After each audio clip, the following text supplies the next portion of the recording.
you.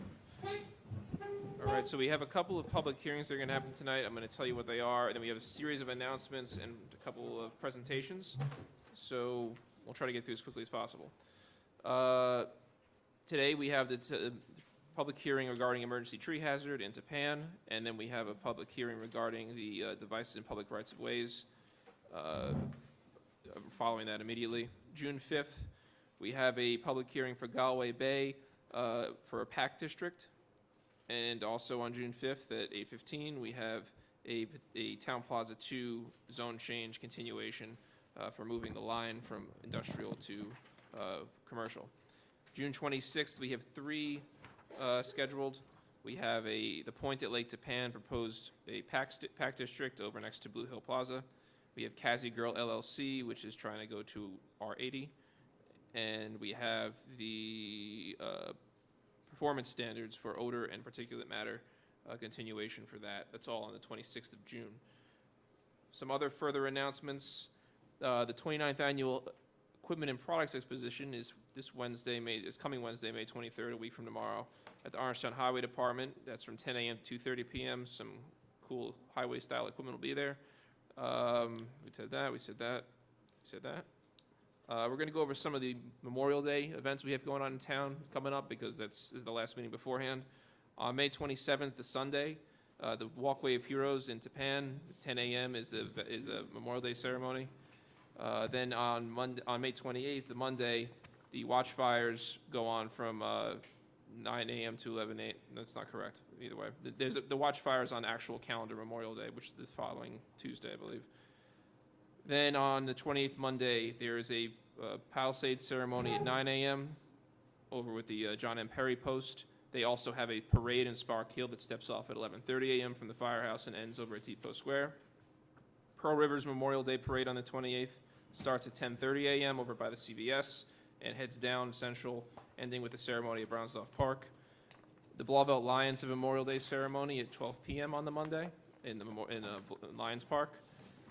And the Nyack Parade and Ceremony starts at 11 a.m., goes down, I forget which one it goes, is it Broadway or Main? Somewhere in Nyack is where it marches. And there's a ceremony over at the pavilion in the middle. And then the Tapan Memorial Day Parade on the 28th starts at 11 from the Masonic grounds and marches to Tapan Square by the Reformed Church. So that's our series of Memorial Day observations in town going on this year. I hope you can make at least one of them and then enjoy your barbecues. Just want to add one. Yeah. Jimmy, correct me if I'm wrong, you have your highway open house on... Yes, I'm sorry. On May 19th? This Saturday. Yep. This coming Saturday from 10 to 2? 10 till noon. 10 till noon, our highway open house. Thank you, Tom, and thank you, Jim. It's a very cool event. Unfortunately, I have a communion, my son's communion that day, so I can't make it. Well, just go early. Yeah, it's right at the exact That's same what I'm time, you know. I got to get my shirt. Sure, everything will be out at what time? We'll skip ahead, right? All right, so I'm just going to invert the order, and we'll do the Highway Awards presentation, the annual Highway Awards presentation by Superintendent of Highways Jim Dean first, and then we'll get to the MS4 report, because I know people are waiting on you. So go ahead, Jim. Thank you. I want to thank Supervisor Day and Councilman Valentine and Divney and Troy and, I'm sorry, Jerry. Jerry, Batari. Thanking them because they gave us this time, and actually what we'd like to do at this meeting is introduce the board to all the volunteers that have done great things to help the highway department throughout the year. I think this is the 23rd time that we've done this, and it's basically, the open house is the 23rd time. This is about the 18th, 19th time that we've actually had this particular event. Because most people don't realize how much volunteer service gets donated at different levels to the town of Orangetown. And a lot of this through the highway department, one because of our affiliation with a great group, Keep Rockland Beautiful, who's here, but working on roadsides, working on things to make life better for everybody else. That's the first part of our presentation. And then we have some really special people that work in the highway department, and we like to give them credit for the good things that they've done. So first of all, we have Summit School, which is a special school in Upper Nyack for residential school and day students, and they have a year-round program. Listed on our program is a summer youth employment, but actually they come to Orangetown all year, at least once a week, sometimes more than that. And part of their seniors and upper class people are ready to go out into the workforce, so this gives them an opportunity to see what it is to come to work. And anybody that's used our recycling program, if you have the brown paper bags that are wrapped up in nice bundles of 10, that's what's done by Summit School. If you had an opportunity or need for sandbags in a bad rainstorm or something, this is the kind of stuff that Summit School does for us. Usually we have a group here. Poor timing on our part. We didn't realize that this was senior night, so all of the people that would be here are not here. But the program director, Kathy Huntington is here, right? And Judy, I'm sorry. Okay. And she's going to accept all the certificates that we have for the students that have participated and take them back and give them our thanks. And there's a big connection here. The girl sitting next to her is Desiree Zigaroli, who happens to be my granddaughter, who's a speech therapist in that school. And another one of my granddaughters is a math teacher in that school. So a big connection, actually, which started from the lady that's getting the next award. And this is a Robin Street Community Beautification Award. We have adopt-a spots around the town of Orangetown. We have commercial and residential. We have adopt-a roads or adopt-a spots. So if a residential unit wants to just take the intersection by their community or side of the road or something like that, they can adopt it. We'll put a sign up for them. We'll work with them to pick things up, to help them, but they have to do the cleanup work. This happens to be Robin Street in Pearl River. This is a 10-year anniversary. That's the street Dottie and I live on, and Dottie is my wife, Dorothy, who for 27 years worked for Summit School and made the connection for all of us to Summit School. So it's like a family reunion here. And we want to thank you, Dottie. I want to give you a certificate. Mike's going to help with it. So we actually have neighbors that belong to this too, but Dottie was the one who started it 10 years ago. And for the most part, she's been one doing all the work.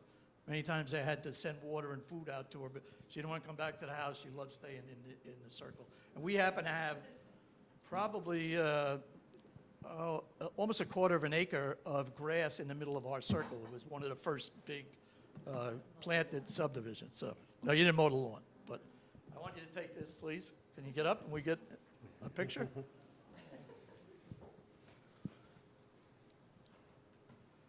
You got to turn around and look at William.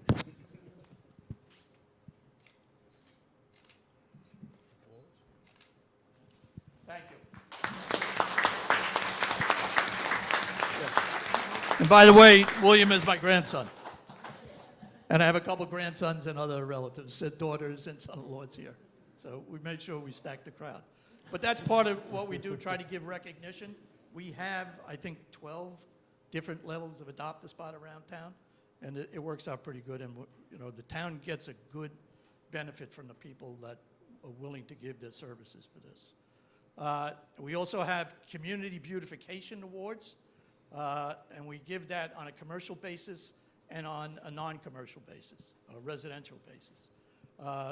First, we have the first three that we're giving on the commercial is, number one is Vision Fitness in Pearl River on Jefferson.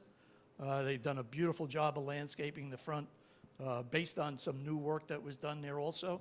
And they actually received an award from us, I think, 6 years ago when they first moved in there.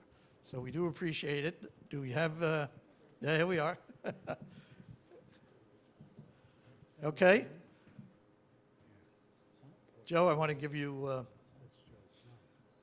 this is, no, I know you're one of the sons. Right, I'm Joseph. Joseph. This is Joseph. He's actually the manager of Visions, right? And overseeing that whole property there? Yeah, one of the brothers does, so. Yeah, well, thank you very much for all your efforts. They do a great job there, and we really do appreciate it. Thank you very much. Did you get it? Great, thanks, Joe. And the Lagana family has done a lot for people all over Orangetown, from Nyack over to Pearl River to every place you can look. And we do appreciate their contributions. Right here on the east side of town, on Route 303, we have Bill Cobb Jr. Subaru. They've done a great job the last couple of years in their plantings on the outside. A lot of renovations they did there. But our criteria here is I drive up and down the roads, and when I see something that I think really looks pretty, I just put it on the list and they get an award. So it's probably going to be roads that I drive on. Even though 303 is not a town road, it's a state road, I have to use it to go to work every day. So, but is somebody here? Is Bill here? Anybody here? We do appreciate their efforts, and I know it's difficult sometimes for people to get out. Blue Hill Plaza, the biggest place we have in town, 23 stories, but they do a great job on their plantings. Anytime you go by there, any one of their building, their signs, their entranceways, it looks attractive, and I think it really adds to the beauty in Orangetown, and we want to recognize them for that. Is there anybody here, do you think?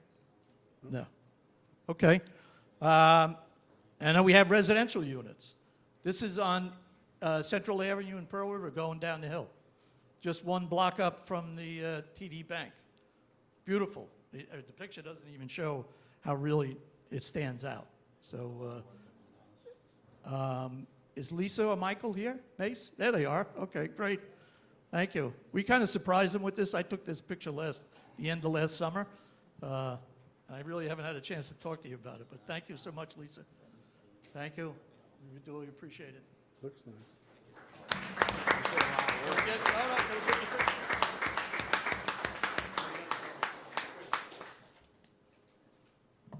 Thank you. So, I mean, it's just nice things that people do around our community, and a lot of us don't even see it. And if you, as I said, it's basically, this is me looking at things. If anybody sees something that you think we should be looking at, call 359-6500. That's the Orangetown Highway Department. They'll make out a note, and we'll make sure we take a look at it. But we're going to be the committee to fix it. And this is back in Pearl River. It's on Orangeburg Road, going up the hill towards town, right across from Noyes Street. Beautiful job on the plantings. This, again, doesn't show it, but I took this, I think, in September, early September last year, and everything was in full bloom. It was really nice. Is Joe or Patricia here? No, I did talk to them. I actually talked to them in the Country Deli in Norshan. Bumped into them. They said they didn't think they were going to be able to make it, but we do appreciate their efforts. And then we have another group of people at the Spark Hill Creek, the Watershed Alliance, who've adopted the Spark Hill Creek, and they're done a great job with stewardship over that. It's the most interesting group I've seen in all the years that I've been in Orangetown, defending and working to protect the Spark Hill Creek. So we'd like to give them some recognition. I think Bob Tompkins, and you're going to be a... Thank you so much. This is great. Thank you. Bob is a member of probably 50 active people that do this. So thank you. Thank you. Thank you so much. This is wonderful. You're welcome. When I was a kid, we used to play in the Spark Hill Creek, so it goes way back. Yeah. Yeah, and this brings us towards the beautification, the cleanup awards that we give for groups that do cleanups within Orangetown during April and May, in conjunction with Keep Rockland Beautiful. We actually have the director of Keep Rockland Beautiful here tonight, Sonia Cairo, and the second director, Matt, right? They're here. We do have I think an award that we can give. Well, we'd like you to be here when we give the awards to the people that worked with Keep Rockland Beautiful this year. Okay, so the first one is going to go to the Tappan Fire District.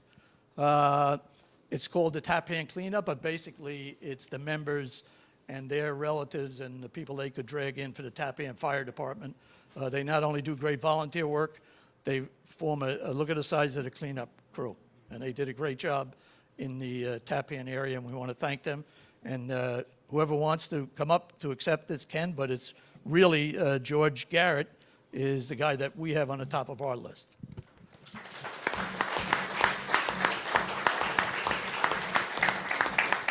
Part of the reason for him being on the top of the list, he also works in the highway department.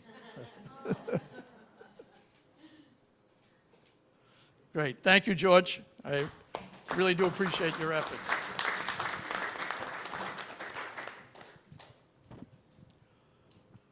Okay, we need to back off on that. I got a couple. This is the award for Sonia for the years of dedication and helping expand Rockland Beautiful. Sorry, Sonia has done, from my perspective, the highway guy, I'm always worried about roadside cleanups. But Sonia has developed training programs and educational programs that go from kindergarten to high school senior level all over Rockland County. They've done an absolutely amazing job in the people they brought into it. So we want to thank Aunt Sonia for her leadership and outstanding service to the town of Orangetown.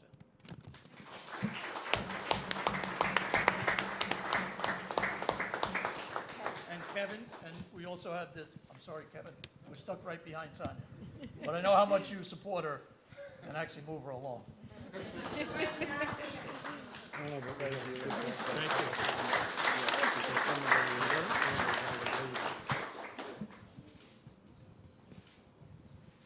Thank you. Okay, we did have awards for the Blauvelt cleanup. Is this? Oh, Melissa Grau. Melissa Grau headed the Blauvelt area cleanup. And I'm not sure if we have pictures of that, do we? No. And also the Pearl River cleanup was Susan DeAngelis was the community leader there. I stopped down the day when they were working there, and they had 30 or 40 people going all over places in Pearl River. Honestly, one of the things that I was really pleased with, they told me we're having a hard time finding junk. That Orangetown is really pretty clean compared to the rest of Rockland County. So I do thank them for that. Okay, next is an award that we don't give out every year. It's only when something happens that we think really deserves it. And this year, these all, of course, were 2017. But the history of the award is we try to give it to somebody in the highway department on the job that does something to help others, protect them, just go beyond what we would expect an employee to do, and sometimes even putting themselves in danger to help somebody out. Fred Hahn was a guy who was actually my mentor when I joined in the highway department. And in 1964, he saw a blaze in the back of a house on Mountain View Avenue and 303. And he stopped his truck in the middle of the road, actually the article says he ran through the lowlands. It was actually the Sparkill Creek, which is now, it's like 3 feet deep, 15 feet wide. Ran through there, ran up the bank, and got a 7-year-old and a 13-year-old out of the house. And then helped 3 Orangetown policemen hold the fire down until they got there. So Fred never got any recognition for that. But we've determined that when we see somebody do something, we want people to know about it and we want them to be recognized. And when we dedicated this to Fred.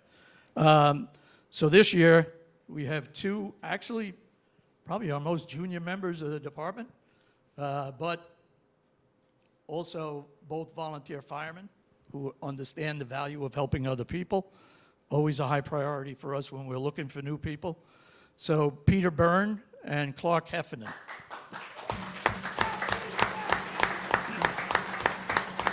Actually, what happened was we were doing a paving job. We were paving Blauvelt Road from Middletown Road in, and about noontime, these 2 gentlemen were at the intersection of Middletown Road and Blauvelt Road.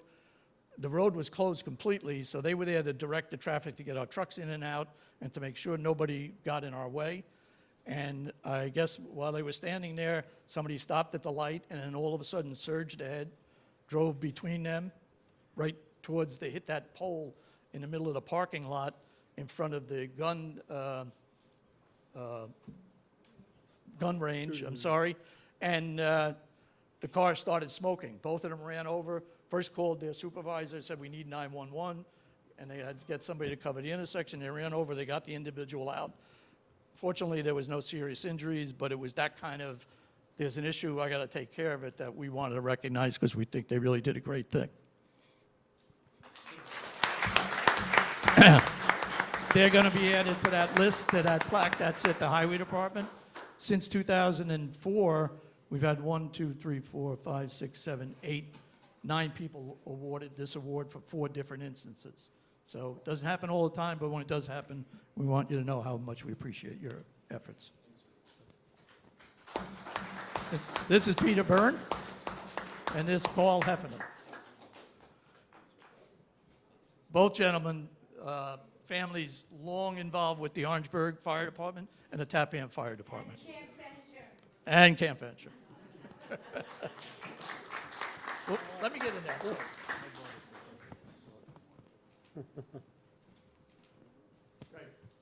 Thank you again.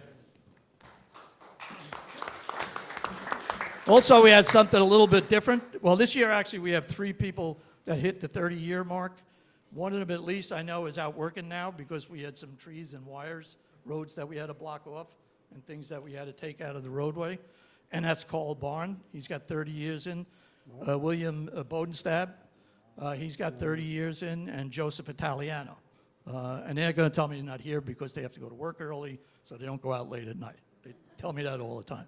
But we do want to appreciate that. Also, Bill Bodenstab is our welder, one of our welder fabricators that actually keeps our equipment going. They plow snow in the wintertime, but they're the guys that keep a lot of our equipment running. And Bill Bodenstab came up with this idea, which the Cornell Local Roads Program, which is affiliated with the Federal Highway Administration and the New York State Department of Transportation, had the first time ever award for creating a better mousetrap. And Bill Bodenstab developed this tow machine that we could move our vehicles, our trailers around with one person safely at minimal cost. So Bill's getting a big pat on the back, and the town of Orangetown got a check for $50. So, I didn't tell you. Well, you know it because you saw the letter. Yeah, so some of the good things we do, this is the crew that does it. We have 51 people in operations and 4 people in the office, and that's the whole crowd right there. Last but not least, something that I always allude to is when we were in high school, you would get an award for attendance or for doing something. You don't really see that in business a lot, but we think it's really important. We have 4 people that are 100% attendance in the highway department this year who have done it before. And also, when you take into context the hours they work, sometimes 30 or 40 hours at a time during storms, mostly in the wintertime, but if you have a hurricane like Sandy or something like that, they go to work and they don't come home until everything is done. Yeah. So they're a tough bunch. And the 4 people that we have that got the 100% award this year are Tom Caputo, Ed Vecchio, who is one of our new employees, Stefan Muno, and Mike Yanison.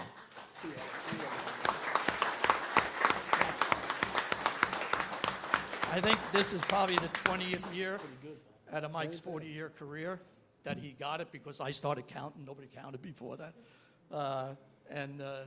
Stefan has received it numerous times. I should have introduced him in the beginning. Mike Yanison is the general foreman in charge of operations in the highway department, and I first deputy superintendent of highways. Stefan Muno is our senior administrator on the clerical side, and he's our deputy recycling coordinator and deputy superintendent.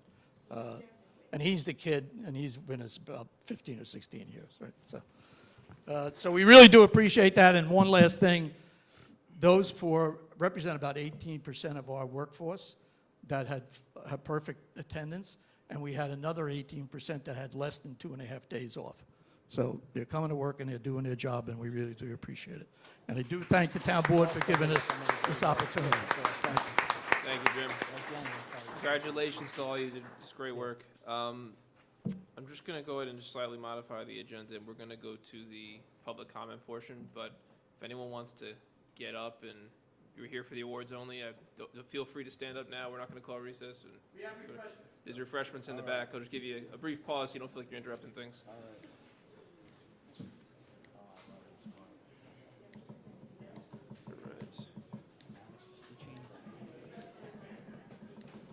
Bill, see you on Saturday. Yeah. That's, So, like I said, unless there are any objections from the rest of the board, I'd like to just go to the comment and then the hearings, and then we'll come back to the MS4 report, since that's kind of dry. Is that all right? Sure. Okay. All right, so I'm going to start with public comment. This is 3 minutes for public comment per person. I'll give you another minute for the crowd to settle down here. And the first one up is going to be Mike Mandel from Pearl River.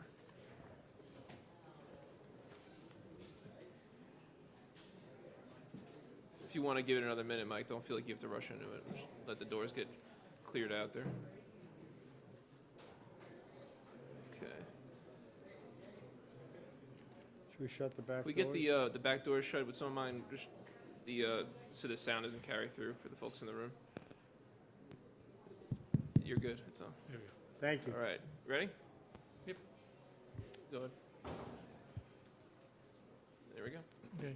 Good evening, Supervisor Day, members of the Town Board. For the record, my name is Michael Mandel, resident of Pearl River.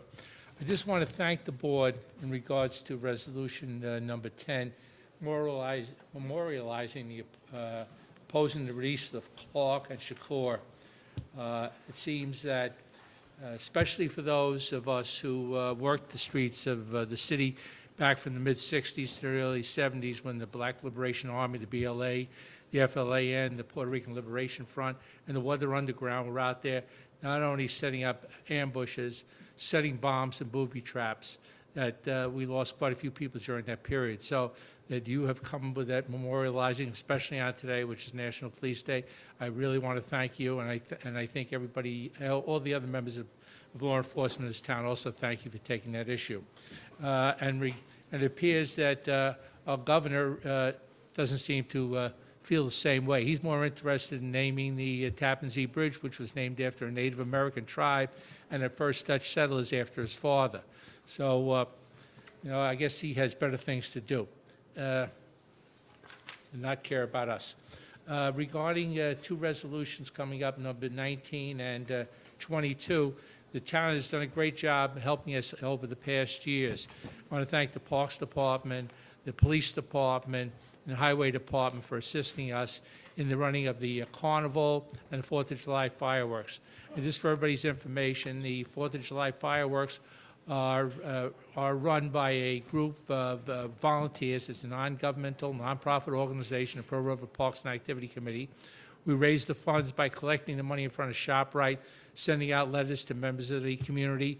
Our businesses and professional people have all donated, and if you want to know who they are, their banners will be shown at the Carnival and at the 4th of July fireworks. The money that we collect is used to pay for the band and for the fireworks themselves. So I want to thank the town in advance. They've, over the last years, they've done a great job helping it make it a safe place, especially the 4th of July. With the highway trucks coming and the police out there, it's made it, I think, a much safer thing in these times. So I want to thank everybody for that. Thank you. Thank you.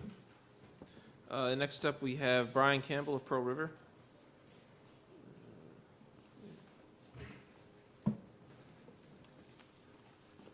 Whenever you're ready. All right. Good evening.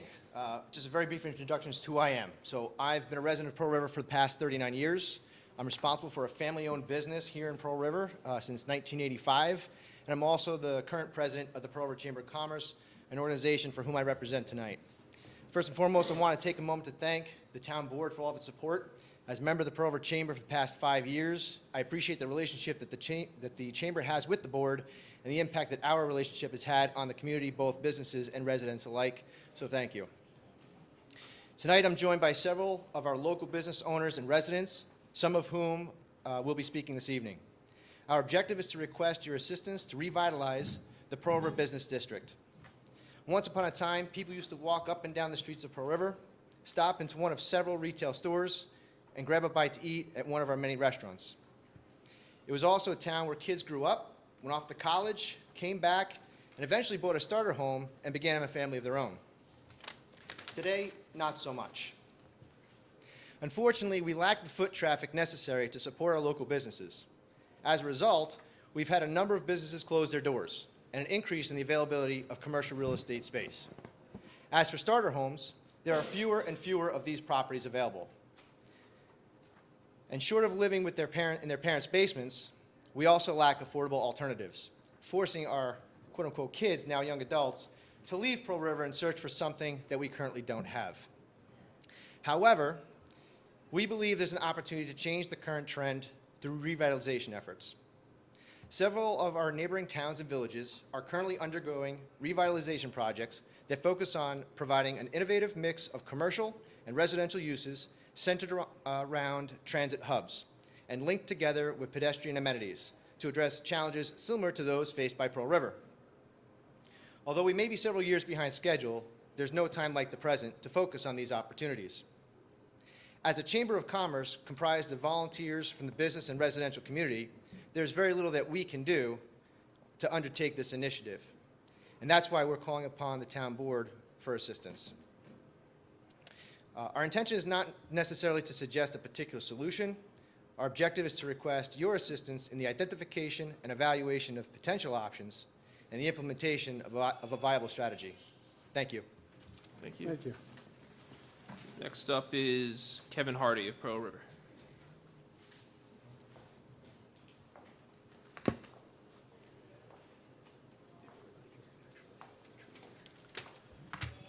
Good evening.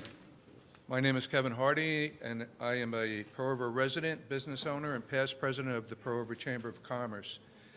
In October of 2010, the Chamber received money from the DOT grant it applied for, used for sidewalks improvements on Central Avenue and Main Street. During the next 2 years, I had several meetings with the former supervisor regarding the status of Pearl River and what should be done towards Pearl River's revitalization. It was suggested that I look at the Orangetown Master Plan for Pearl River, which I found incredibly void of any useful information.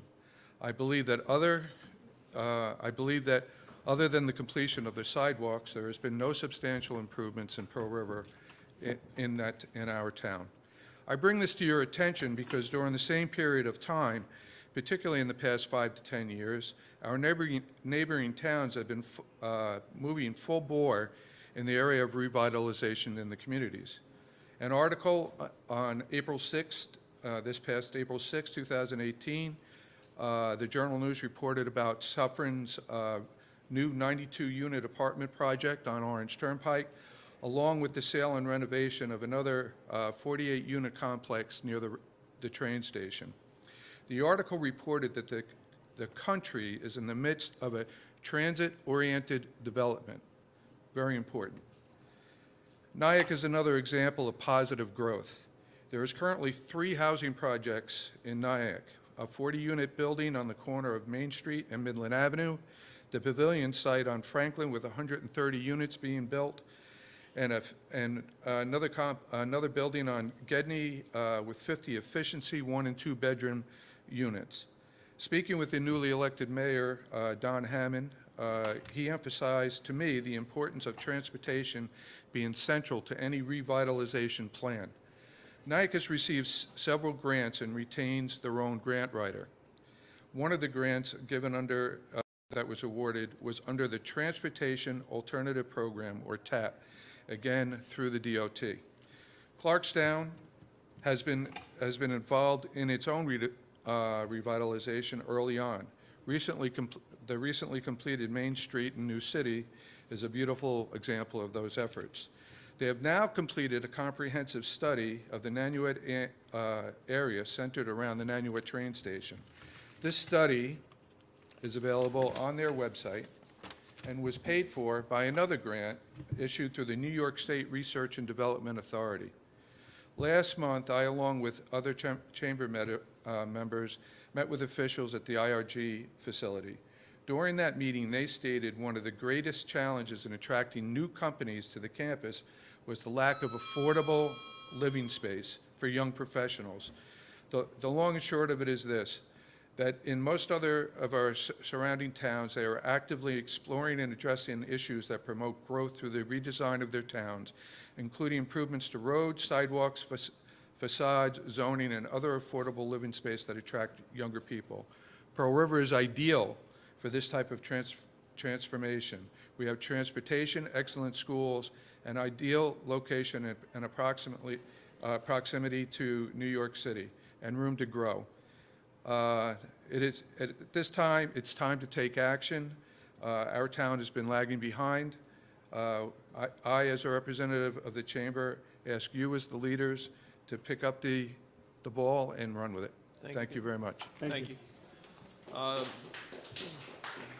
Mark Griffith from Pearl River.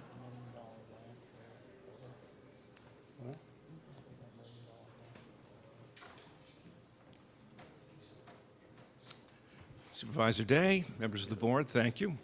My name is Mark Griffith, and I'm a Orangetown taxpayer and business owner, and I'm here to support my friends with the Chamber of Commerce and also local residents of Pearl River.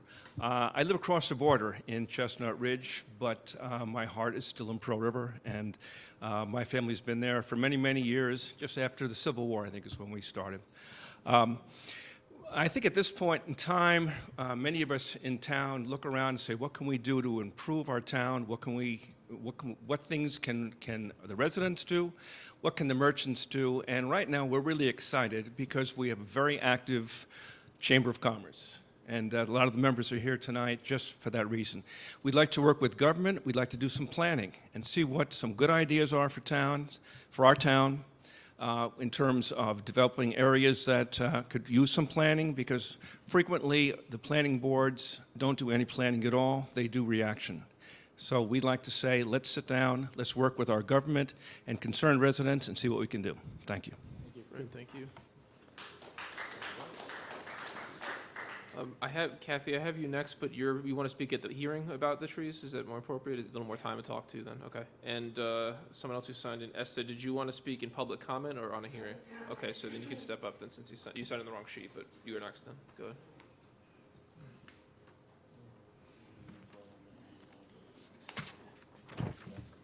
Good evening, Supervisor Day and Town Board members.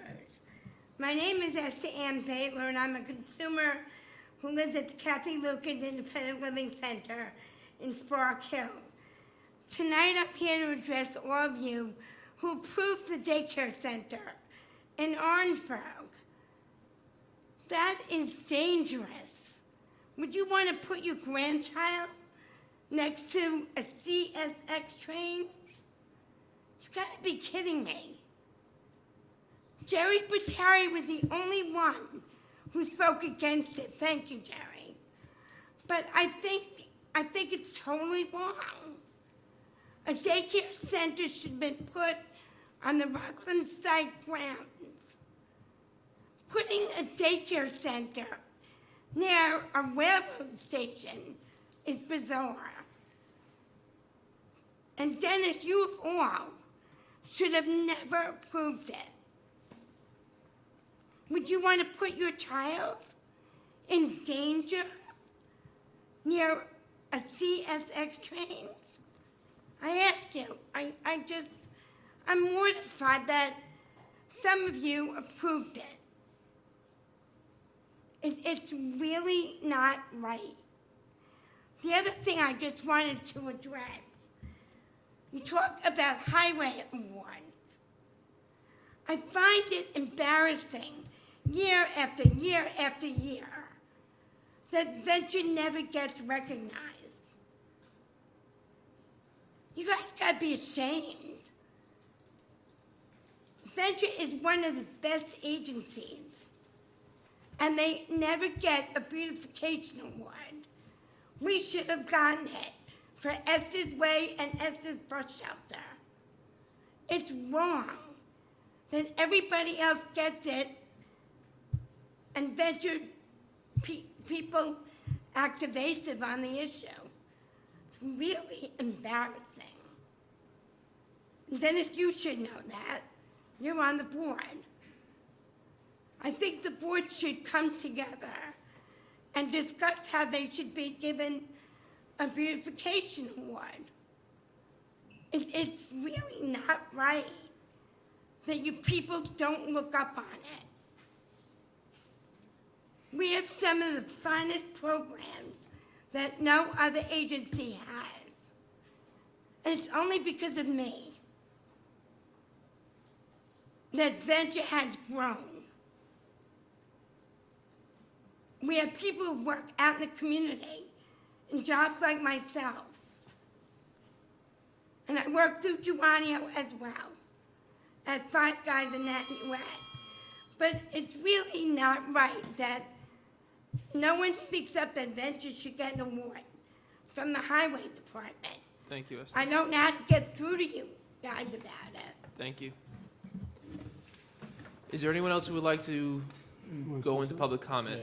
Esther, I just want to point out, Jim Dean gives all Yeah, those aren't our awards, yeah. We had no say in it. That's, no, we don't. Thank you. Yes, go ahead. If you could just state your name for the record and everything. I know you, but the public might not. Yeah. Go ahead. Yeah, You can start. Go ahead. I'm Honorable Supervisor and Honorable Town Board members. My name is Robert Tompkins. I live in Pearl River. I'm a former board member for the Pearl River Chamber of Commerce. I just want to echo what has been said thus far. I support what the people are doing as far as focusing on the downtown area. I also want to thank you because you have helped us in Pearl River in the past with Pearl River Day, and also you put money towards taking down utility poles, which I understand will be happening later this year. But it was through your efforts of putting some money into that project. So I do want to thank you, and I look forward to a good relationship in the future between the Chamber and the town. Thank you. Thank you very much. Thank you. Yes, sir, in the back.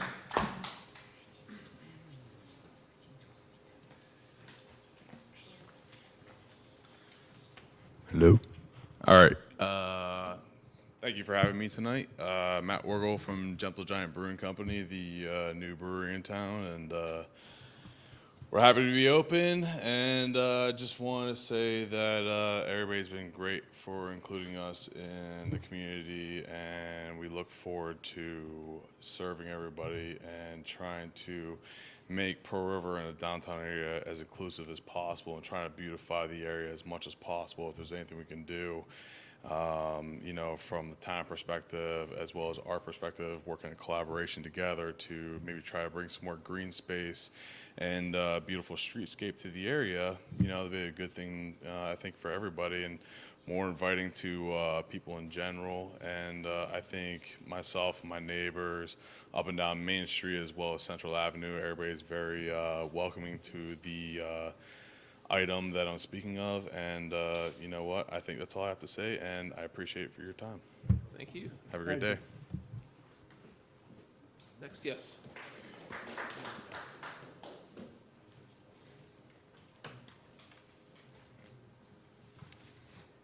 My name is Adam O'Gorman. I am a resident of Pearl River.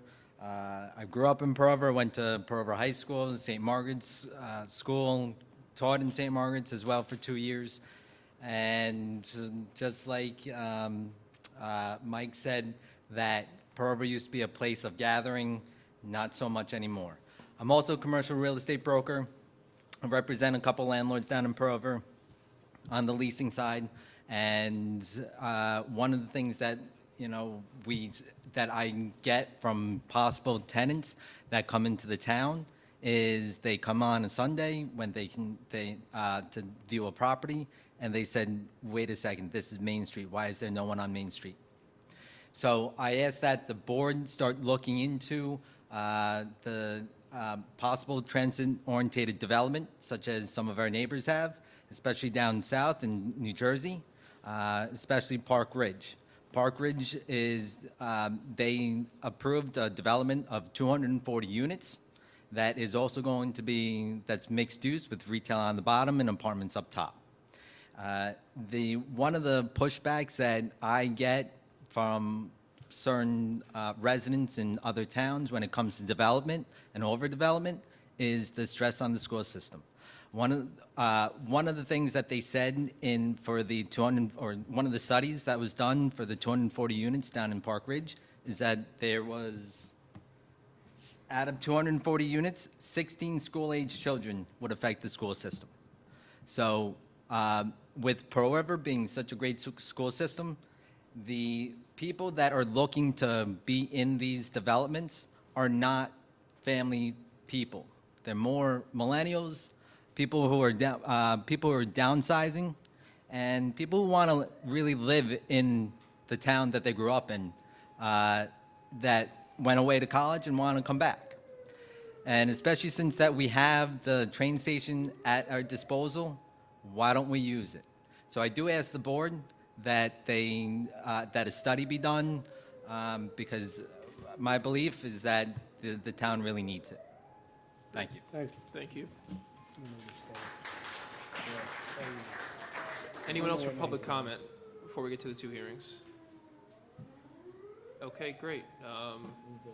We have a motion to close public hearing from Councilman Divney, second from Councilman Troy. All in favor? Aye. All right. Just to briefly touch on some of the things that were brought up before we move to the hearing. It's great to see the input from all the members of the Chambers of Commerce here. It's great to see, real estate agents and residents and everyone coming out and asking for something. It seems like something worth looking at. The reality is we've seen a lot of closed retail businesses in Pearl River lately. The Toy Box just closed. We all know that the Army Navy closed. So, there has to be something done. I agree. The condition needs to be improved. And I think it's our responsibility to look into that and see what we can do to increase foot traffic, make sure kids that go away for college can come back until they can afford a house and raise a family. We want to keep them in Pearl River and Orangetown. I agree with that. And we want to make sure it stays vibrant and strong, because in the end, a strong, vibrant community is what keeps this community the way we want it to be, diverse and strong public schools. So I've heard it. I believe you'll hear probably similar from the other members of the board, but we'll look into it. There are a lot of grants available we could apply for. There's one big one coming up I know of. I'll certainly be in touch with you folks from the chamber about it, because I think it's important. And I know a lot of the businesses there are doing their best, but it's tough without that foot traffic, and we have that train station. Anyone else wants to touch on that particular issue, since so many people talked about it? Just quickly, I absolutely agree that millennial housing would be a good idea, because all of my children's friends, when they came back from college, ended up going down to Hoboken or Fort Lee, because there was no apartments for their age kids here. They ended up, if you wanted to live in this area, you ended up in the basement of a two-family house. So I think it's a good concept and a great idea, and I fully support looking into it also. All right. It's funny. I remember when Annie T was the president of the chamber, and we tried to get Starbucks or something like that to come into Pearl River. And the answer they said was, it's just not the kind of dynamics we want. I think it was something, all bars, pizza places, and nail salons, and that's partly true. I mean, we need to bring in businesses that can thrive. I love going to Bronxville, or you go down to, some of the communities in New Jersey where they have people walking around shopping, spending money. You have Gaps will actually take storefronts instead of, and anchor stores. We don't have that in Pearl River. And I just remember Andy T trying to explain to everyone that they just don't want to come to Pearl River. We need to do something about it. This is a good idea. It's got to be fleshed out. And, us on the board, I know there are people that have approached us about it, and it's good to see that the chamber supports an idea such as this, and it's something we'll look into. Yeah, I also agree. Worked in Pearl River for a good number of years and seen it change, and not for the better. We do still employ Sylvia Welsh, who's a grant writer. Mm-hmm. So I think that if we get together and start looking at grants and see what we can do, it's about that time. I I also support the idea of millennial housing. We're definitely looking into that. And I think one of the other problems that I see is that people have talked about downtown Pearl River for years and years. And people want different types of businesses in downtown Pearl River so they could drive right through Pearl River on their way to the mall. People do not support the local businesses the way they should support the local. You want local businesses to be successful? Go down into downtown Pearl River and buy in downtown Pearl River, all right? And that's definitely a problem, all right? People want to go for the lowest price if it's up on Route 59. That's not the way to keep a community vital, all right? Support your local business. Thank you. So yeah, I mean, we have multiple options we can do. There's some we can do directly, like overlay zones for a downtown or transit-oriented development / millennial housing zones. And then there's stuff for grants, and we just got to make sure that the grants we apply for are being used to get to the best use. You know, fixing up the storefronts through grant money as opposed to, you know, just putting in pavers in the street. We got to find what's the best bang for the buck. But we're going to move on it and make sure, because Pearl River has hollowed out, and we can't afford to have a hollow out. It's the anchor of this town in terms of its economy and residence base. So thank you all for coming. I appreciate that. Just briefly before we move to the public hearing, Councilman Divney brought it up, but the awards are the highway awards. If you think Venture should get them, I would urge you to have them apply. And then the daycare. Can I interrupt Yeah. in that? Just to make it perfectly clear that in terms of, okay, they didn't get a beautification award here Right. tonight. However, when Esther's Way was named on Route 340 with a plaque, that was done by the Highway Department. That was done by Jimmy Dean. Yes. And the same thing with the bus shelter and the rest of it. So I've been on the Venture board for over 20 years.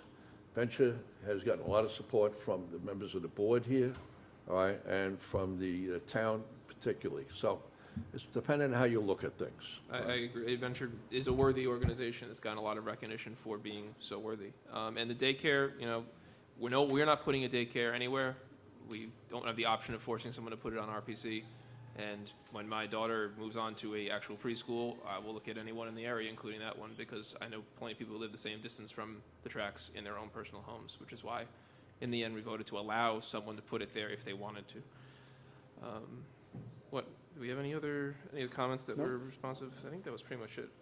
Okay, so, Want to take a quick recess before we start the public hearings? you want to take a 5-minute? Yeah. All right, motion for a 5-minute recess for Councilman Valentine, second for Councilman Divney. All in favor? Aye. All right, thank you.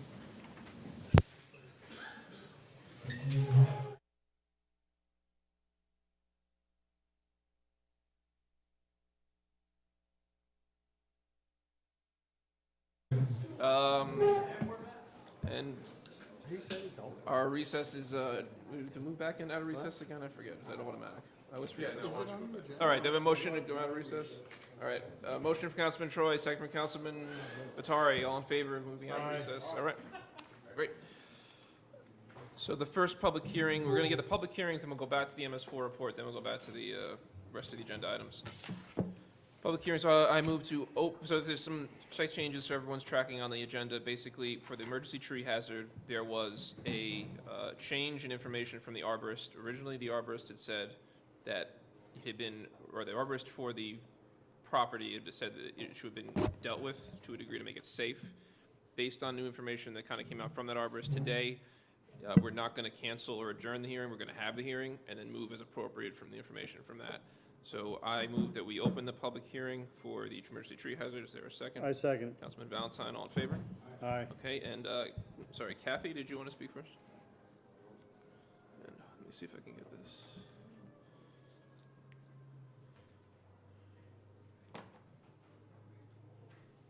Let me just reset your time here. All right. Go ahead. I'm here with my husband Jerry, and here in regards to my neighbor at 20 Lawrence Street. I live at 26 Lawrence Street, Tappan. I'm requesting some support in having a tree removed in my neighbor's yard that has caused damage previously to my property. I recently had lost my garage as well as my pool, and about 3 hours ago, I just lost my shed. It's been really stressful on my family, emotionally and physically, removing these trees, as well as cleaning up the property. We just moved a whole bunch of things into the shed, out of the garage, because the whole garage has to be taken down, and in the process now, we've lost our lawnmower, et cetera, et cetera. But getting back to the front tree, the arborist, I called him today and asked him what his take was on the tree being safe, and he said that he only looked at the one side of the tree and never got to look at the other side and to see that there was large holes in the side of the tree and that the tree had previously dropped a large branch. He had recommended that the tree get topped. It was not topped. They only cut suckers off, and my daughter's corner of my house where my daughter sleeps is still a threat. And every time we have a storm, I'm a wreck that tree is going to go. It's extremely dangerous. And he agreed with me. He said that those type of trees are extremely dangerous. They're very heavy, and they do a lot of damage. So I'm asking that you will proceed and have the tree taken down, as well as my neighbor's not, cooperating with me at all. He's refusing to give my insurance company his insurance so I can at least retrieve my deductible. And this is it's going to cost us about $20,000 or more to rebuild this garage above and beyond what we got from the insurance. So with that, Just want to clarify, the tree that came down today was from another neighbor. yeah, not it this was another neighbor, but So we lost our shed today in this last storm a couple hours ago, so unbelievable, I'm moving stuff around and now I lose this. we're losing space to store this stuff as well. I just want to say too, the tree in the front yard is a hazard. It's hollow. The squirrels living inside the tree. It's actually garbage inside the tree at one point. I do have a picture. Ed was by today, the town code enforcement officer. He's seen it. He agreed the tree should come down. It shouldn't have been partially trimmed the way it was. There's an actual So- red Solo cup up in. Just passing that around. with the if you wanna storm grab that your just came tablet, 'cause through- It's just a last minute thing with the photo. I just want to say, with the storm that just came through too, of course, the branches were trimmed, but there was minor, small branches that were still coming down, hitting the house. It's always a nor'easter. The tree in the front yard, which is still standing, originally years ago, that tree was the first one to lose a limb and land on my property. Being in the most northern, I'm on the south side. That branch was on the north side. With the nor'easters, they constantly blow my way. So, the fence is still damaged in the front too from that first tree in my front yard that came down. I'm worried about my electric lines, the utility lines of the house, and just the corner of the house. The tree is only 15 feet off the corner of my house, and this tree needs to go too. It's hollow. Thank you. Did the arborist say why you only looked at one side of the tree? The You neighbor, touched on he that. told me that the neighbors said that we wouldn't allow him to come on our property, which Which was wasn't not true, not true. Not true at all, and I told him he could feel free to come to our property anytime. I believe we're dealing with two different arborists too.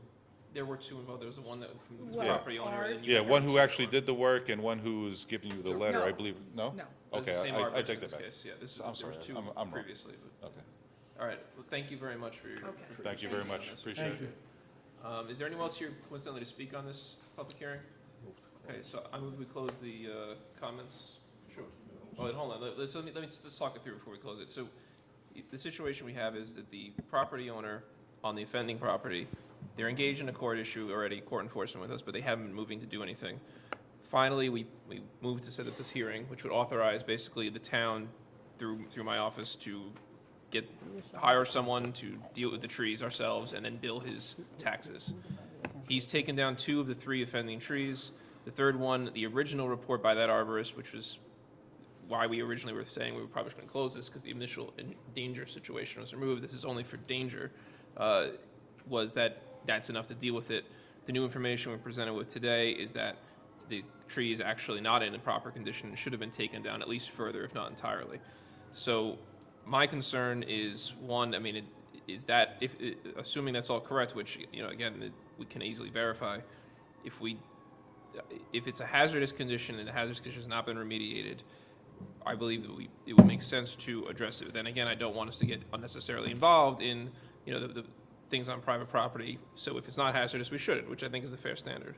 But, if it is hazardous, which this last report from today, or the last inspection from today, the photo we just saw, makes clear it still seems to be, for the cost that would be associated with charging to this person's taxes, it might make sense in my mind to go forward and authorize it, but then we can do something like with the requirement that we wait for the written arborist report that certifies what was just told us in public comments. The problem is our next meeting is not till June 5th, and there's obviously going to be wind between now and June 5th. I just got a question. In the resolution, it says it was the code enforcement officer. Was it a code enforcement officer that said it was safe, or So, was it the arborist? The code enforcement officer did a drive-by and took it from a slightly different angle at a much greater distance, and then we got the arborist report saying that this was what had to be done, and it was then verified that it complied with what the arborist report Who said. was the code enforcement officer? I think it was Ed, yeah.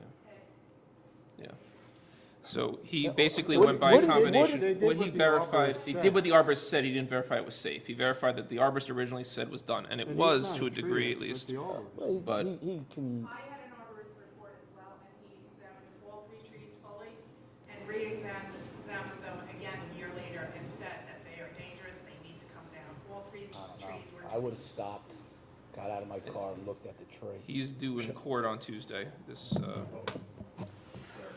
I think it's Thursday. What, Tuesday or Thursday. What is that, a minute to stop your car and check it out? He was there. He met No, these I'm people. talking about the code enforcement officer. He didn't get out. They just said. He's been on the property many times. You got it today, okay. No, get out to that. This was written again prior to this new information, unfortunately. So could we, well, as the supervisor indicated, first of all, he's in court, in the justice court. I think he's on for Thursday. yeah, I just got a text saying it's Tuesday, but Tuesday or Thursday of next Okay, week. so he is doing court.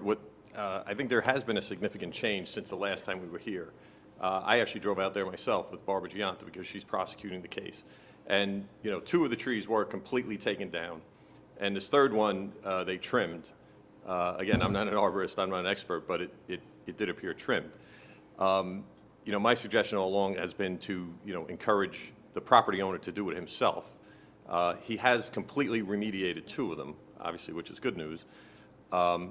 You certainly have your options here, but given what's taken place, maybe we get the arborist's report, and in court, we can say, we're glad you took the 2 down, but we'd like you to take the 3rd, because, for the town to go on the property, that's a significant step for the town government to go on this guy's property to take the tree down. It may be it's certainly if it's a dangerous condition, it's warranted, but the fact that he's already taken 2, the question is, do you want to give him an opportunity to do it himself rather than have the town go on and say, look, even after you've taken these 2 down and you have this 3rd one, we have a report here that says this should come down, we'll give you an opportunity to do that.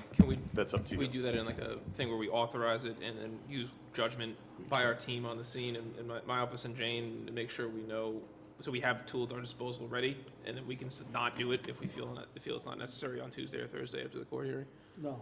Well, Like we authorize it, but we just don't exercise that. Right. That power. What I've done in other jurisdictions, not necessarily with trees, but is to authorize the condition to be remedied by the municipality within a certain time frame, and that could be 30 days. But one of the issues here is this guy doing stuff in a timely manner. Obviously, that's why he's gotten in here into the court. So I agree with you that we can have a resolution saying that it's time-bound.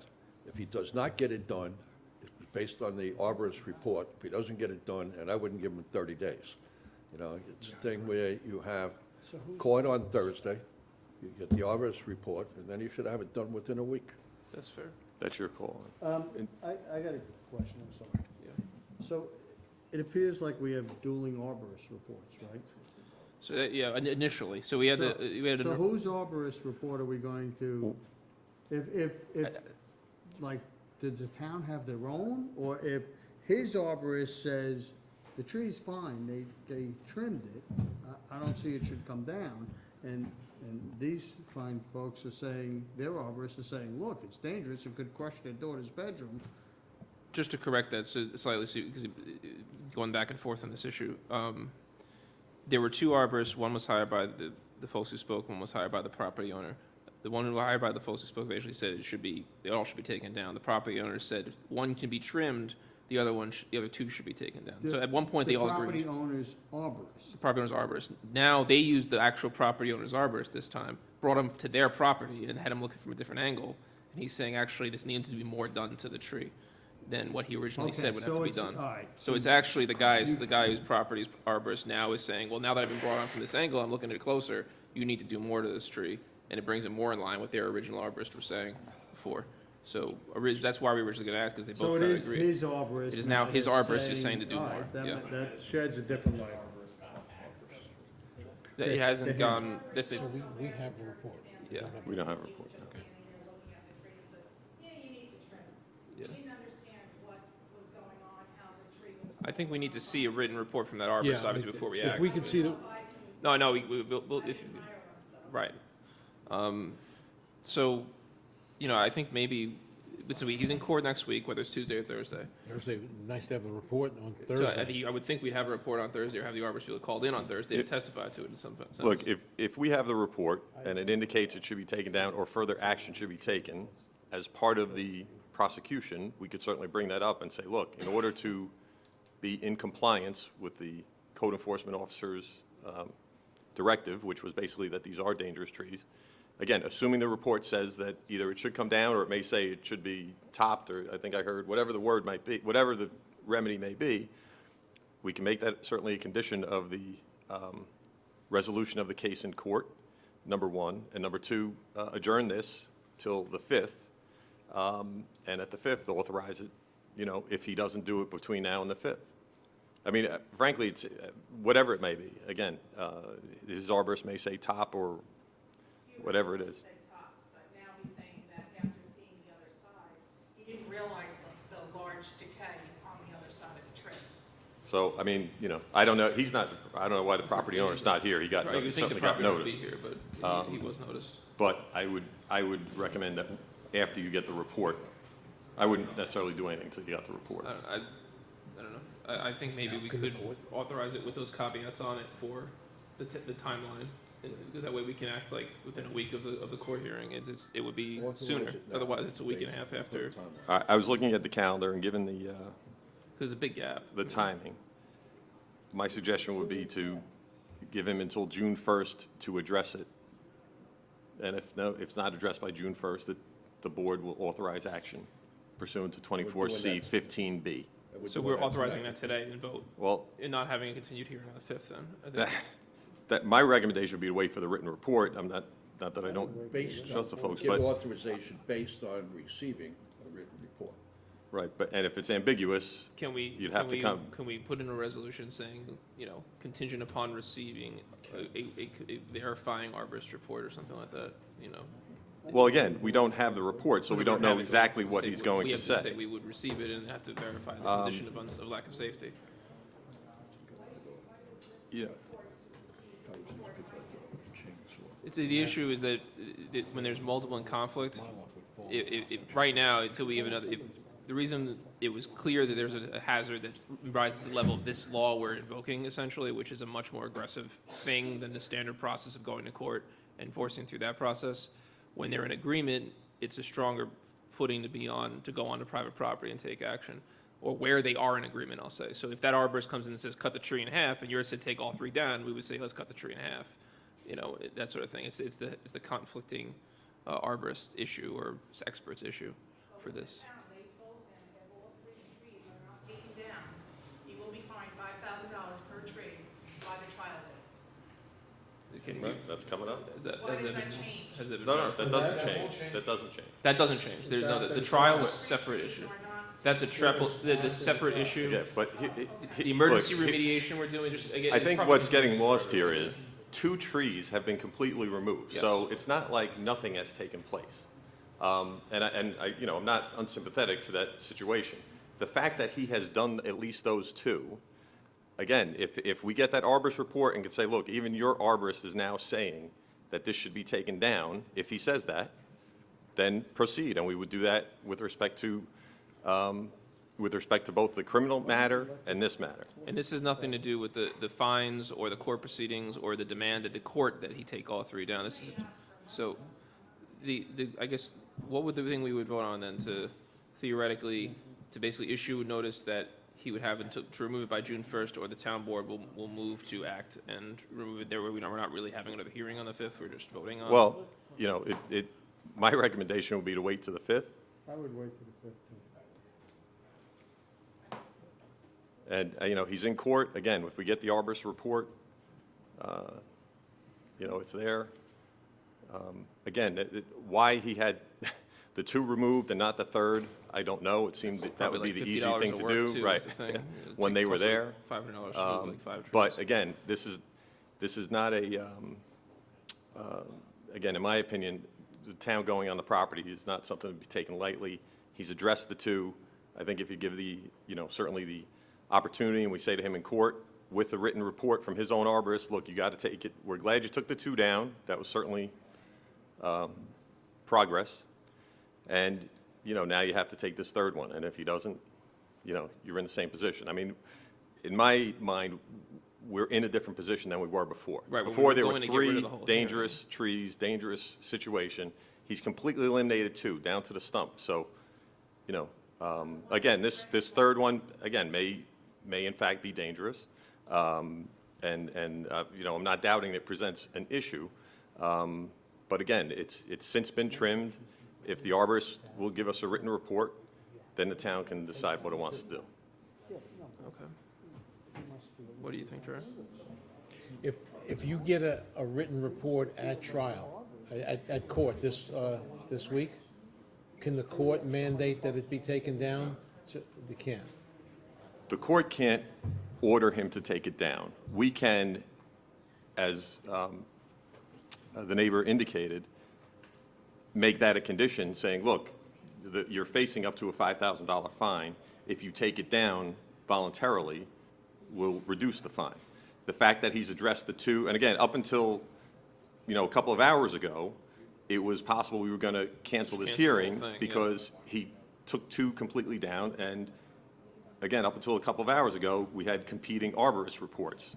And it's a question of, with competing arborist reports, I think as somebody said here, is that enough for the town to go on? Or is that something, you know, there's certainly civil remedies that the property owner, the neighboring property owner can take. So far, the 2 are gone. The judge cannot order it, but we can make it, when he's in court on Thursday, say, we'll give you another week or 10 days or whatever it is to take that one down, if we have in hand an arborist report saying it should come down. So Thursday is the Thursday of next week, he's doing? I think it's Thursday of this week, because when we initially said it, I thought it was 2 days before the Oh, court yeah, date. it was Thursday the 17th, you're right. And if the arborist does not want to get involved because he had no idea the degree of what was going on, what do I do then once I call him tomorrow? Well, again, that's why we want the written report, because if the town's going to take action, somebody needs to indicate it, you know? And my report is not valid?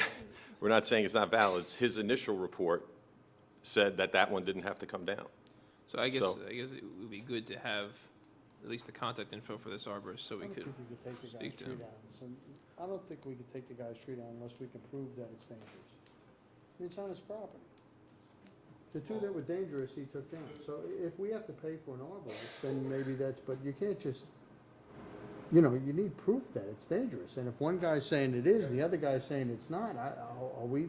We do need something in writing from Right. that arborist, the second, from the one that spoke To to send the town folks today, employees on there to take to down be the able to trees? do this level of remediation we're talking about. My arborist wrote that they were, all 3 were dangerous. Yeah, I understand, and There is the fact that that tree already fell on our property. One limb is missing, and it still shows that the limb is missing. That limb landed on our property, which did damage to our property, hedges in front and everything else, even though it landed away from the house because of the way the nor'easter flew. That was the very first tree of the 3 trees years ago that broke. And that tree's been broken for years, you know, the condition it's in. This is the, That's the Yeah. very first tree that broke. and this particular tree is the one that. Yeah, I'm not an fully arborist, so I'm understand. not pretending that I am. So, But well, just make it. are there leaves on it? Are there leaves? Yes, there's leaves. Leaves are growing. So it's back. alive? It's alive, but it's hollow. You got squirrels living inside, you No, it could be, Dennis, but are we, Alive, you know, are we, what we're looking at is we got 2 different levels of enforcement. We have the standard court proceedings, which continue I think to you gotta 2 let the days. court do its job And first. we need, this level we're talking about is the most extreme thing the town can do in a situation of danger. Up until these last 2 trees were taken down, we were holding it to essentially a higher standard than what the court and the code enforcement hold it to. The code enforcement can seek fines on the 3 trees, but us being able to go in and remove that 3rd tree would require more than just the fines. It requires a complete and obvious, written down, no questions, danger, meaning that the things that were said verbally by that arborist today, if they were in an email or a report or a text message or something from that person, that could then be entered into the record and justify us actually physically going and removing the tree hazard. So, and the timing of it is difficult, I understand, in that this happened today, the reinvestigation of it, and it's been going on for a year, and we know he's been very uncooperative until very lately.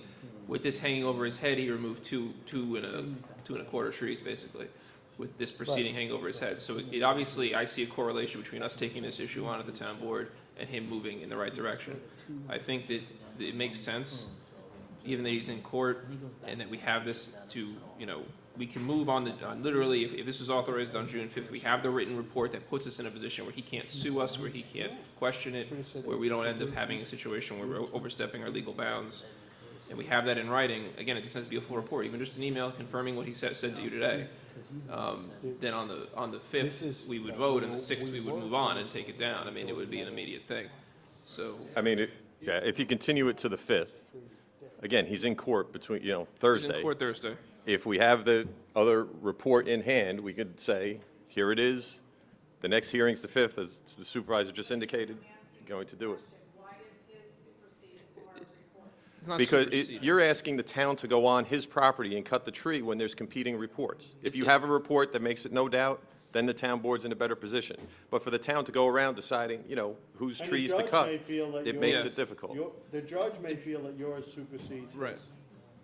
The judge may, It's not, fine it's, him but it's and not, say, these people are right. Right. We're fining you $5,000 a day. And it's not about That's separate superseding. from what we're doing. it's about not superseding, it's about there was consensus.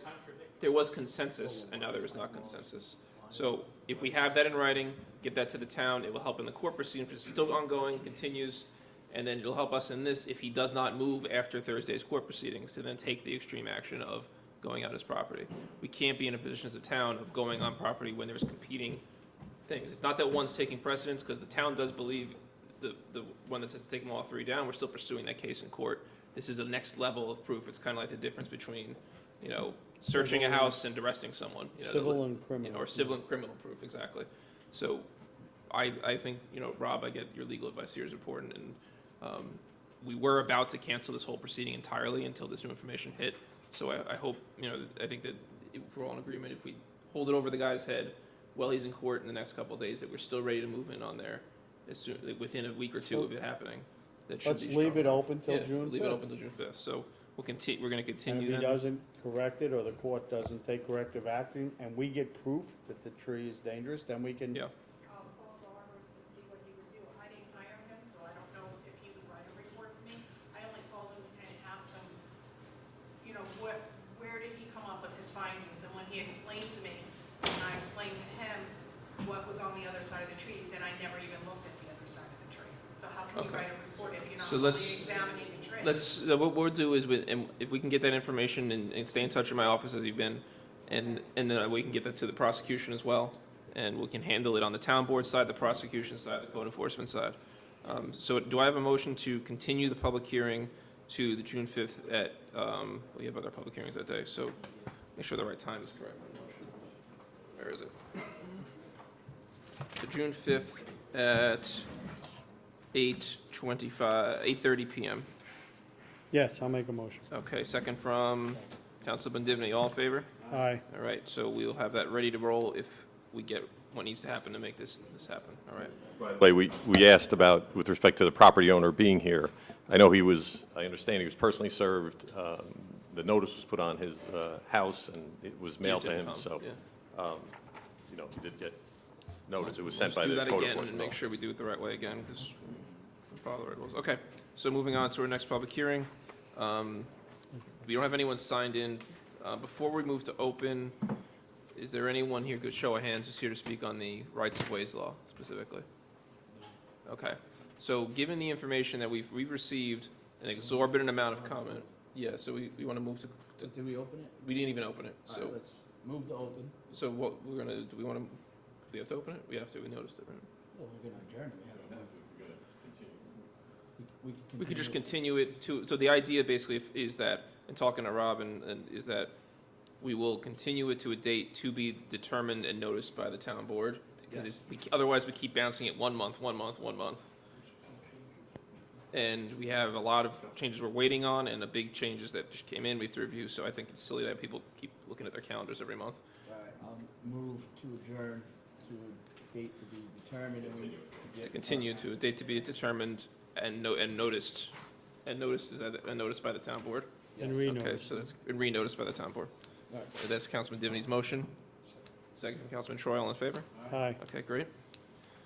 And just, Yes.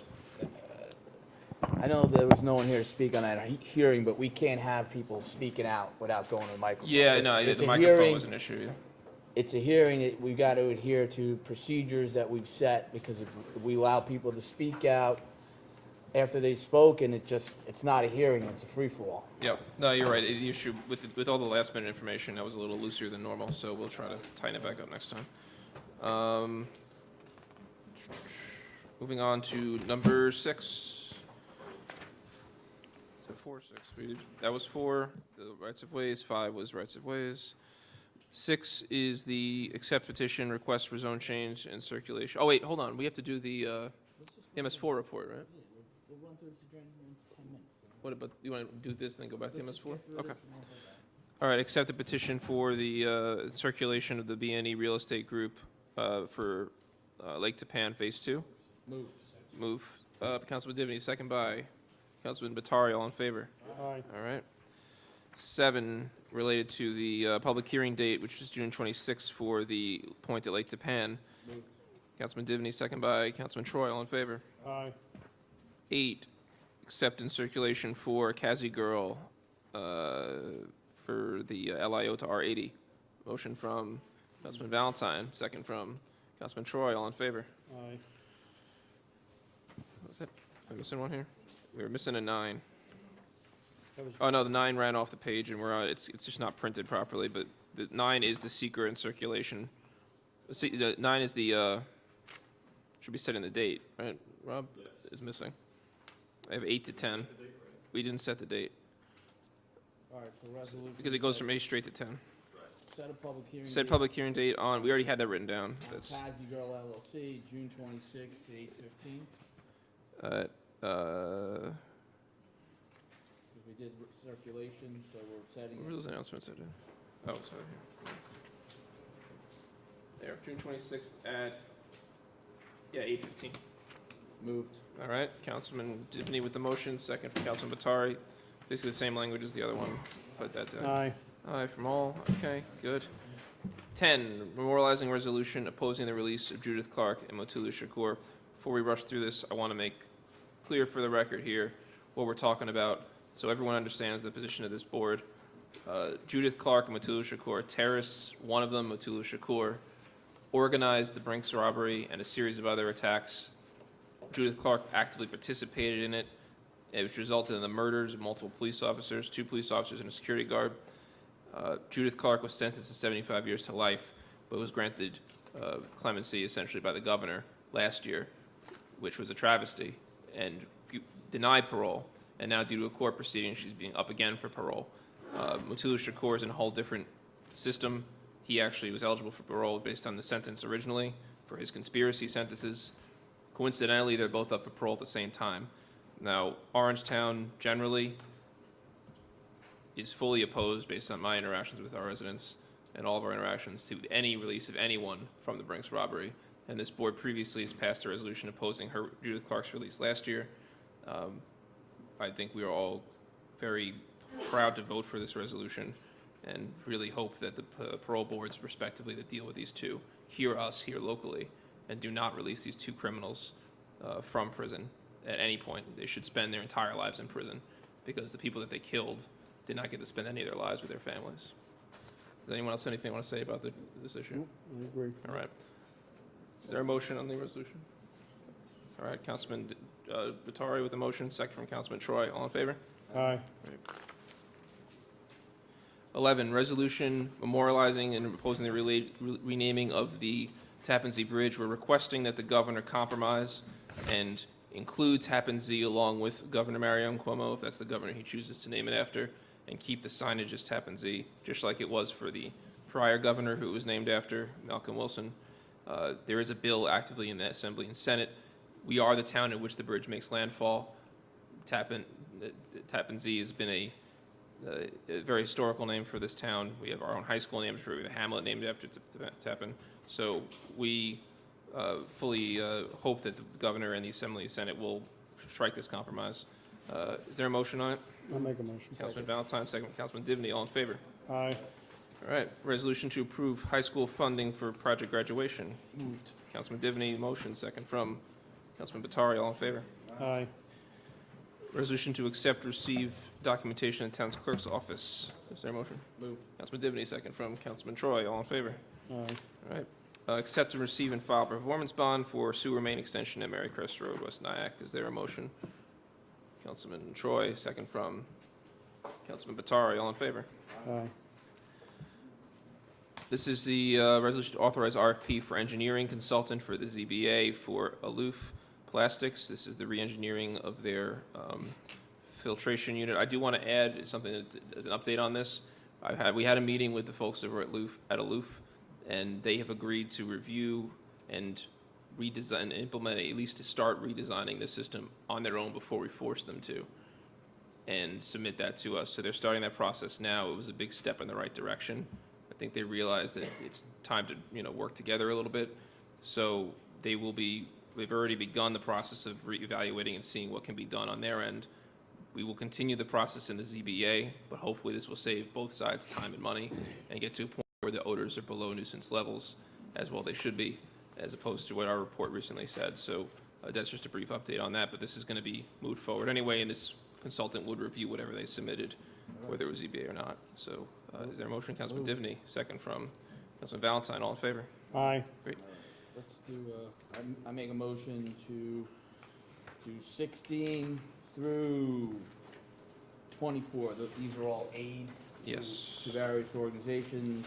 The Greek Festival, Tappan Memorial Day Parade, Spark Hill Memorial Day Parade. All in assistance ones, yeah. Yep. All right. 2018 Carnival at Central Avenue Field, the Veterans Memorial Fishing Contest, Relay for Life, and the Pearl River Fireworks. And then we also have the Piermont Police Athletic League Music Festival and the Pearl River Chamber of Commerce Movie Night. So that is numbers 16 through 24 as one motion Yes. with further resolve, so it'll be one motion with further resolve when you record in the minutes. So, Second from I'll second. Councilman Valentine. All in favor? Aye. All right, saved a few minutes there. Resolution to accept signed donation for Orangetown Patriots football at Veterans Memorial Park. moved. Councilman Divney, second from Councilman Batari. All in favor? Aye. Resolution to accept memorial bench donations in Brownsdorf Park. This is on behalf of the Rotary Club of Pearl River. Rotary Club. Motion from Councilman Troy, second from Councilman Valentine. All in favor? Aye. Okay, resolution to approve fees for Veterans Park food trucks at events and general access to the park. Moved. Councilman Divney for the motion, Councilman Batari for the second. All in favor? Aye.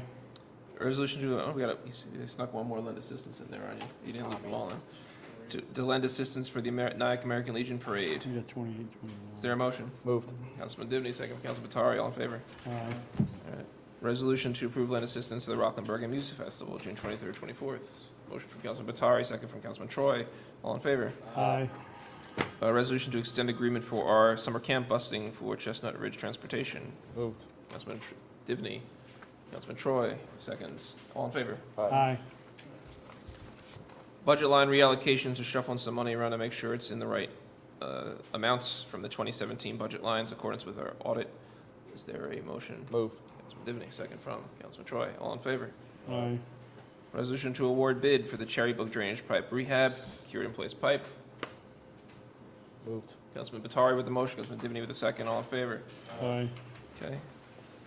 Resolution to grant permission for Pete Stallone to attend backflow prevention training. Is there a motion? Divney from Troy for second, and all in favor? Aye. David Alvarez to attend the wastewater operations certifications course. Is there a motion? Me. Councilman Troy, Councilman Divney the second, all in favor? Aye. Okay, and then this is the one, the GHD study that we're sharing with the county to evaluate the consolidation options to deal with that $40 million mandate that we don't have to pass it on in taxes. We're paying half, they're paying half, and we'll get it back from them to see how feasible it is. Is there a motion? Move. Councilman Troy with that motion, Councilman Divney with the second. All in favor? Aye. Resolution to appoint Peter Stallone, sewer inspector, to permanent. Motion? Move. Councilman Divney, Councilman Valentine with the second. All in favor? Aye. Resolution to nominate Mansour, Rifat Mansour, Information Services and Records Management Specialist. Moved. Councilman Divney with a motion. Councilman Troy with a second. All in favor? Aye. Okay, Jeff? On the audit. Moved. Thank you. You're feeling good today, huh?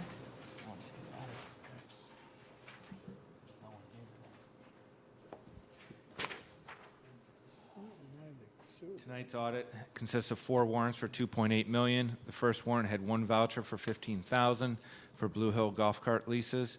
The second warrant had 62 vouchers for $410,000, was for utilities. The third warrant had 9 vouchers for $206,000, included the Broadacres and Blue Hill management contracts, plus utilities. And the fourth warrant had 300 vouchers for $2.1 million. Items of interest: number 1, Adler Consulting, $20,000 for traffic control at RPC. Number 2, Arthur Gallagher, $866,000 for our insurance renewal policies. Number 5, Capasso, $48,000 for recycling. Number 8, Fleet Pump and Service Group, $53,000 for emergency pump repair. Number 11, JP Morgan Equipment Finance, $53,000 for the Siemens Energy Performance contract. Number 15, Department of Civil Service, $765,000 for CSEA Healthcare. Number 16, O'Sullivan Tree Care, $25,000 for the Green Bush Road bypass. And number 19, the State Comptroller, $35,000 for justice fines. Any questions on the audit? Any questions for Jeff for the audit? No. No? Okay, do we have a motion to authorize number 38? Moved. Councilman Divney with the motion. Councilman Troy with the second. All in favor? Aye. About 36 hours. I was trying to space it out and spread the wealth a little bit, but you were pretty quick. Joe, with the MS4 report. Sorry, Joe Moran, our Commissioner of DME. Yeah.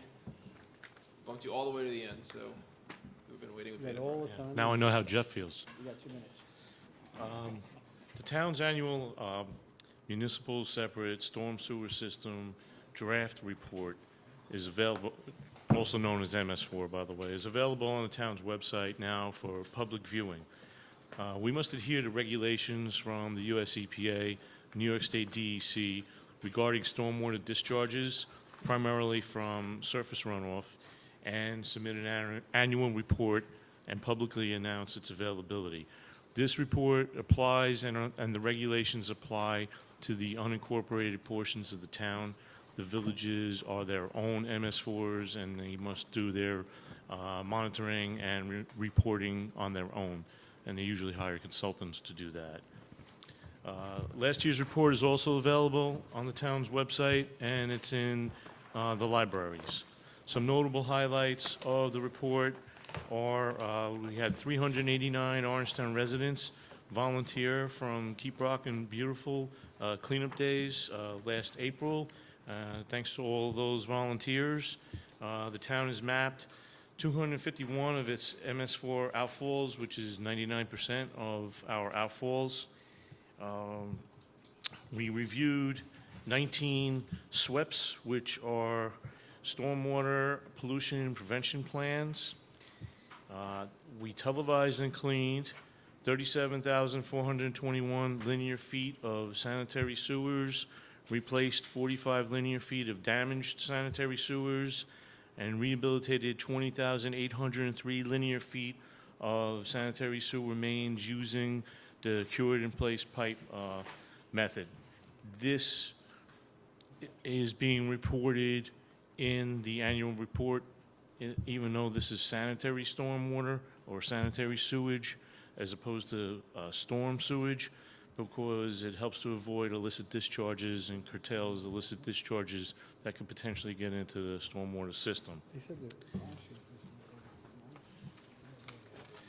We received a grant from New York State EFC under the Green Infrastructure Grant Program for a $900,000 bioretention stormwater wetlands project that is offline of the Spark Hill Creek in Tapan, also known as the Homes for Heroes location, and 90% of that funding is going to be through this grant. So the town's match is only 10%. The Highway Department swept 8 acres of public parking lots. The Highway Department swept 1,015 miles of roadway, and the Highway Department cleaned 150 catch basins last year. So you can see this is a collaborative effort town-wide. We recently submitted a stormwater management program describing stormwater control practices, and this was submitted to the US EPA, and it was part of the administrative compliance order that we received last year. So, like I mentioned, this year's draft report is available online for public viewing.